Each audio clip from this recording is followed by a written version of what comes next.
अस्सलाम वालेकुम, welcome to defence forces insights and geopolitics. नाजरीन, समुद्र की सतह के नीचे जहां रोशनी मांद पड़ जाती है और खामोशी का राज होता है, इसी खामोशी और अंधेरे में फुलाद से एक जहां जिसे उसमें बसने वाले अपना घर कहते हैं, दुनिया के लिए वो एक सबमरीन है। और आज हम सबमरीन और सबमरीन में डिफरेंट मिशंस पे मामूर सबमरीन क्रू के बारे में ही बात करेंगे। नाजरीन, सबमरीन दुनिया में one of the most powerful military machines हैं। आगे चल के वीडियो में मैं आपको एक ऐसी सबमरीन के बारे में बताऊंगा जो कई महीनों तक समुद्र में पेट्रोल मिशन पर रही। इसके साथ साथ हम सबमरीन में बसने वाले इसके वासियों की लाइफ के बारे में भी जानेंगे और हम देखेंगे कि कैसे समुद्र की गहराइयों में छुपी सबमरीन में रहने वाला सब क्रू अपनी लाइफ गुजारता है, जिसे ओपन स्पेस, साफ पानी और फ्रेश आबो हवा जैसी कोई सहूलत मुयस्सर नहीं होती। तो चलें आज की ये इंफॉर्मेटिव वीडियो शुरू करते हैं।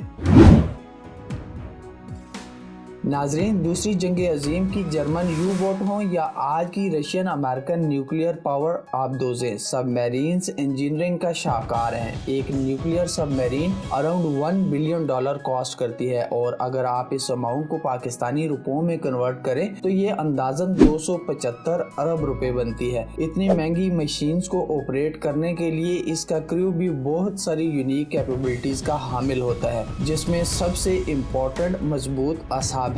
नाजरीन, सबमरीन में रहना ऐसा ही है जैसे आप एक फुलाद से बनी बड़ी ट्यूब में लाइफ गुजार रहे हैं, जहां जगह कम होने की वजह से एक एक इंच माने रखता है। एक नॉर्मल आबदोज की लेंथ अराउंड 200 फीट से 350 फीट तक होती है और इसमें क्रू की तादाद 35 to 100, जबकि एक लॉन्ग सबमरीन 400 फीट से 600 फीट लंबी होती है और इसमें क्रू मेंबर अराउंड 100 to 160 होते हैं। अब इतनी सारी स्पेस में सारे क्रू मेंबर्स ने एक लंबे अरसे तक गहरे पानियों में सरवाइव करना होता है, तो कम स्पेस को ज्यादा और मौसर तरीके से यूटिलाइज करना मस्ट है। इस मकसद के लिए सबमरीन्स में क्रू के सोने के लिए शेल्फ बने होते हैं और वो शेल्फ भी क्रू के माबैन शेयर्ड होते हैं। ये शेल्फ इतने छोटे होते हैं कि अगर आप उन पे सीधा बैठे तो आप ऐसा नहीं कर सकेंगे। तन्हाई या अकेलापन एक ऐसी लग्जरी है जो सबमरीनर के लिए नापैद होती है। नाजरीन, सबमरीन के अमले के अरकान अक्सर हफ्तों या महीनों तक बैरूनी दुनिया से कट कर समुद्र की गहराई में अपनी ड्यूटीज परफॉर्म कर रहे होते हैं, जहां ना तो सूरज की रोशनी होती है, ना ताज़ा हवा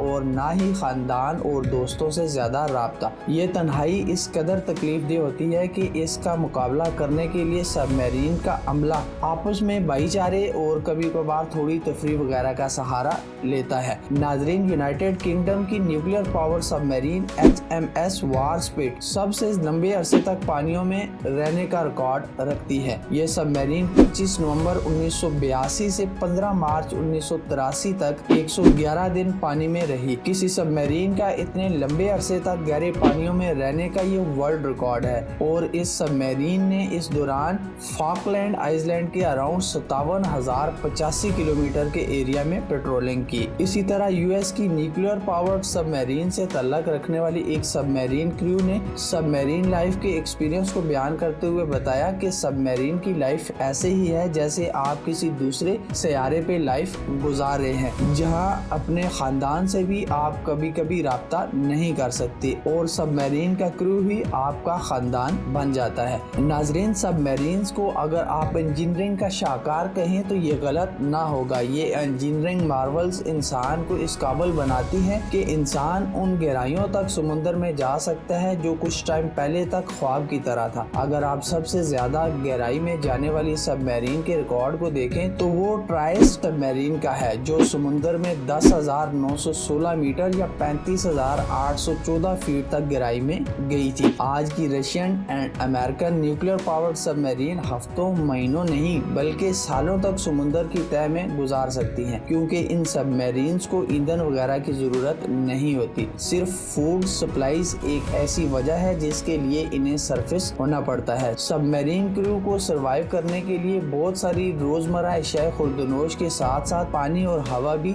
चाहिए होती है। जैसा कि आप जानते हैं कि समुद्र का पानी खारा और पानी में ऑक्सीजन का तो सवाल ही पैदा नहीं होता, तो इस मकसद के लिए डिफरेंट सिस्टम्स पानी को पीने और दीगर इस्तेमाल के काबिल बनाते हैं और हवा को रिसाइकिल करते हैं। जहाँ तक फूड की बात है तो आबदोज के क्रू को पानी में उतरने के बाद कुछ ही दिन फ्रेश फूड खाने को मिलता है। उसके बाद सबमरीन का क्रू पैक्ड फूड पे ही गुजारा कर रहा होता है। कम स्पेस की वजह से क्रू की डेली रूटीन लाइक शावर लेना, शेव करना, दांत ब्रश करना, इवन के वॉशरूम तक जाना शेड्यूल होता है। आपको ये लग्जरी बिल्कुल अवेलेबल नहीं होती कि आप अपनी मर्जी से ये सारे काम कर सके। जहाँ तक सारी सबमरीन का कलर ब्लैक होने की बात है तो नाजरीन, सबमरीन के ब्लैक कलर के पीछे काफी सारी मौरक़ात हैं जिनमें काबिल जिक्र कुछ आपके सामने में रख देता हूँ। चूँकि समुद्र की गहराई में अंधेरा या अंधेरा नुमार रोशनी होती है, यानी कम रोशनी होती है, तो आबदोज का ब्लैक कलर इसे छुपने में मदद देता है। सेकंड, ब्लैक कलर रोशनी और हरारत को जज़ब करता है और जब आबदोज समुद्र की सतह पे आती है तो ये दर्जा हरारत को मेंटेन रखने में भी साजगार है। थर्ड, सबमरीन में मैट या non reflective black coating use की जाती है जो सबमरीन को डिटेक्ट करने वाले सोनार सिस्टम पे साउंड वेव सिग्नेचर को मिनिमाइज करती है। ब्लैक कलर ड्यूरेबिलिटी और मेंटेनेंस में भी काफी मदद करता है, जहां समुद्र का खारा पानी